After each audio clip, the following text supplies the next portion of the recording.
1970, and the Panthers are on trial. Activist trials happen all the time nowadays, but you don't see people, out in the streets about them.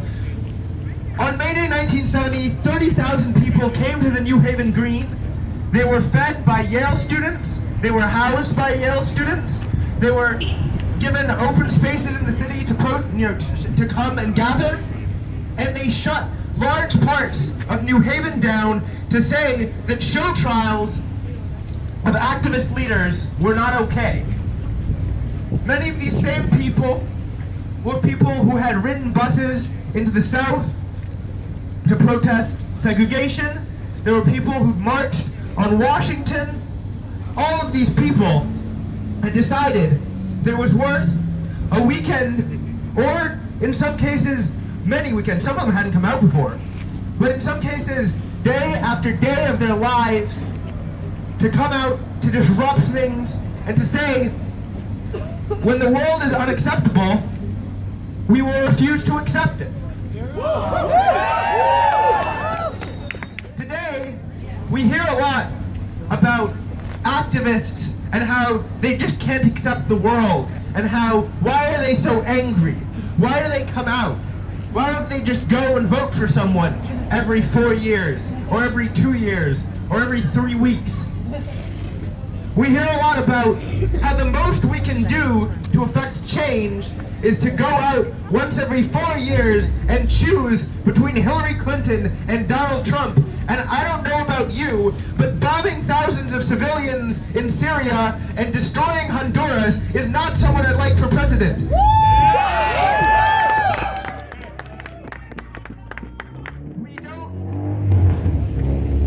It is time for people to decide that our choice is not between Hillary Clinton and Donald Trump. It is time for us to decide that the only thing that we get to do is not put our name on a ballot once every 4 years.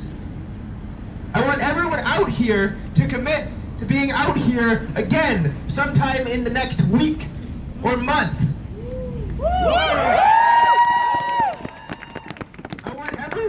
To recognize that by being here, you are doing something other than just putting your name on a ballot every 4 years. That this changes the world around us. I want the people here to recognize that governments work by mandate of the people, and if the people refuse to give the government a mandate, then they cannot function. And I want people to recognize that when people from the alt-right tell you to go home, when they tell you that there is nothing that you can do because Trump is already president, when they tell you that there is nothing that you can do, so you might as well just consign yourself to seeing millions of lives and homes abroad destroyed, I want you to say no.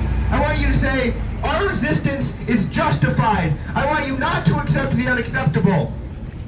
And I want you to remember that when people tell you to go home, when people that don't agree with you tell you that there's nothing that you can do, it's usually because they're scared of what you can.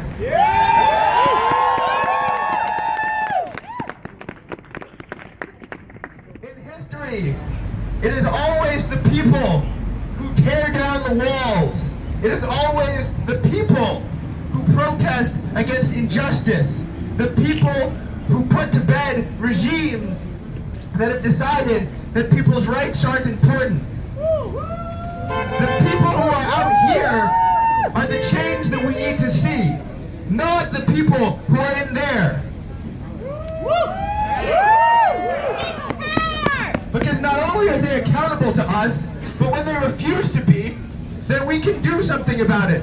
We can be in the streets, we can make our voices heard, we can write op-eds, whatever we can do in every sphere. We must decide that bans against refugees are unacceptable. Not because they are un-American, but because they are inhumane. We must decide that destroying the rights of people who are, sorry.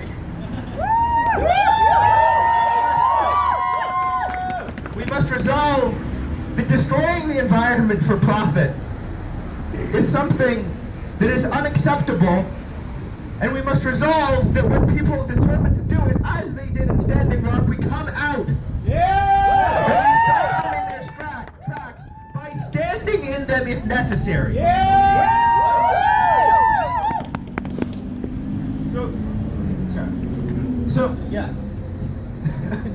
So, I guess the last thing that I will leave you with is this. The world does not wait. The world cannot wait for politicians to decide that it needs to be saved. There is no knight on shining armor coming to save this country or any other that we decide to bomb, any other that we decide to impose sanctions on.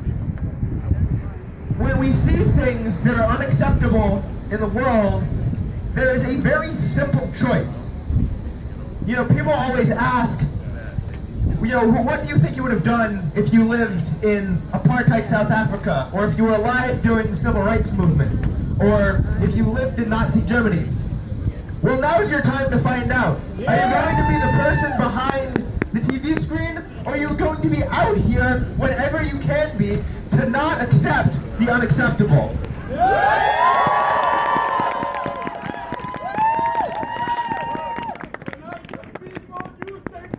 People power! Power! Power! Power! Power!